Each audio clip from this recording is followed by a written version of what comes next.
2023-24 শিক্ষাবর্ষে বাংলায় অষ্টম শ্রেণী পর্যন্ত স্কুল ছুট নেই। কেন্দ্রীয় শিক্ষা মন্ত্রকের রিপোর্টে পশ্চিমবঙ্গে স্কুল ছুটের হার শূন্য। 2023-24 শিক্ষাবর্ষে বাংলায় অষ্টম শ্রেণী পর্যন্ত পশ্চিমবঙ্গে স্কুল ছুট নেই। কেন্দ্রীয় শিক্ষা মন্ত্রকের রিপোর্টে পশ্চিমবঙ্গে স্কুল ছুটের হার শূন্য। স্কুল ছুটের সংখ্যা সবচেয়ে বেশি বিহারে। মাধ্যমিক স্তরে প্রায় 18% স্কুল ছুট পশ্চিমবঙ্গে।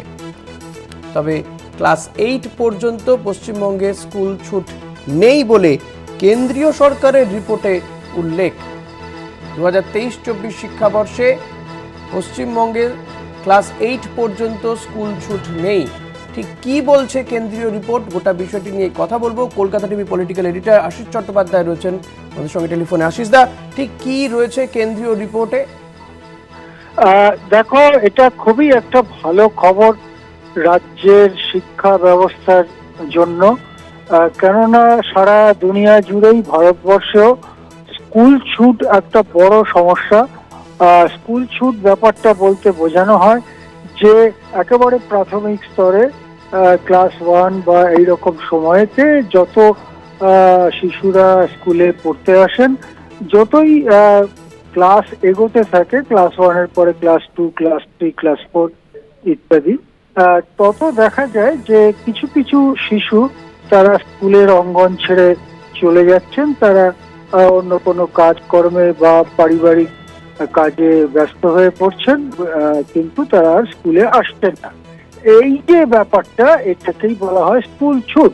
এখন স্কুল ছুট যাতে না হয় তার জন্য নানা ব্যবস্থা নেওয়া হয়েছে, অতীতেও নেওয়া হয়েছে, বর্তমান সরকারের আমলে নেওয়া হচ্ছে, যার ফলে দেখা যাচ্ছে পশ্চিমবঙ্গে প্রথম শ্রেণীতে যারা ভর্তি হচ্ছে তাদের প্রায় সবাই, প্রকৃতপক্ষে কেন্দ্রীয় সরকারের যে রিপোর্টটা আমরা দেখতে পাচ্ছি তাতে বলা হয়েছে অষ্টম শ্রেণী পর্যন্ত কেউই স্কুলের অঙ্গন ছেড়ে চলে যাচ্ছেন না, তারা সকলেই স্কুলে থাকছেন।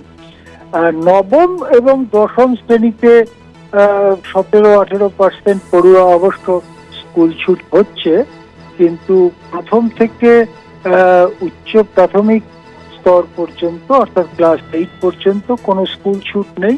এটা একটা বিরাট বড় সাফল্য। অর্থাৎ ক্লাস 8 পর্যন্ত অন্তত তারা শিক্ষা পাচ্ছেন প্রত্যেকে, সেটা আমাদের রাজ্যের পক্ষে একটা গর্বের বিষয়।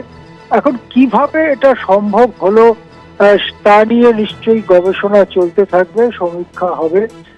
একটা কথা বোঝাই যাচ্ছে যে খুব নির্দিষ্টভাবে মিড ডে মিল চালু হওয়া এবং স্কুলে ছাত্রদের জন্য বই, খাতা ইত্যাদি নানান ব্যাপারে সরকার তাদের পাশে দাঁড়ানো এবং একটা স্তর থেকে মেয়েদের উৎসাহ দেওয়ার জন্যে কন্যাশ্রীর মতো প্রকল্প চালু, ছেলে মেয়েদের সাইকেল দেওয়া ইত্যাদি নানান ভাবে স্কুল ছুট যাতে না হয় তার জন্য রাজ্যের সরকার ব্যবস্থা নিয়েছে।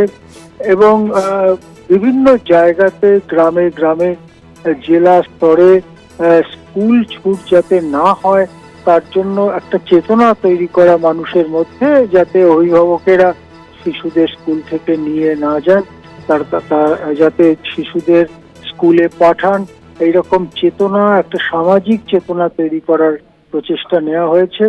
এই সব কিছুরই ফল ফলেছে বলে মনে করা হচ্ছে।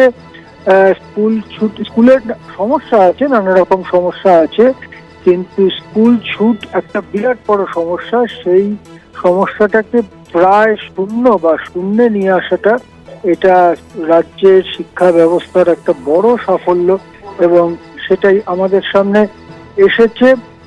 নবম দশম শ্রেণীতে স্কুল ছুট কিছুটা হয়েছে, প্রায় 18% স্কুল ছুট হয়েছে। অর্থাৎ যারা অষ্টম শ্রেণী ক্রস করে, অষ্টম শ্রেণী পার হয়ে নবম শ্রেণীতে ভর্তি হচ্ছেন, তাদের মধ্যে 17-18% আর দশম শ্রেণীর ফাইনাল পরীক্ষায় বসছেন না। এটাকেই নবম দশমের স্কুল ছুট বলা যেতে পারে।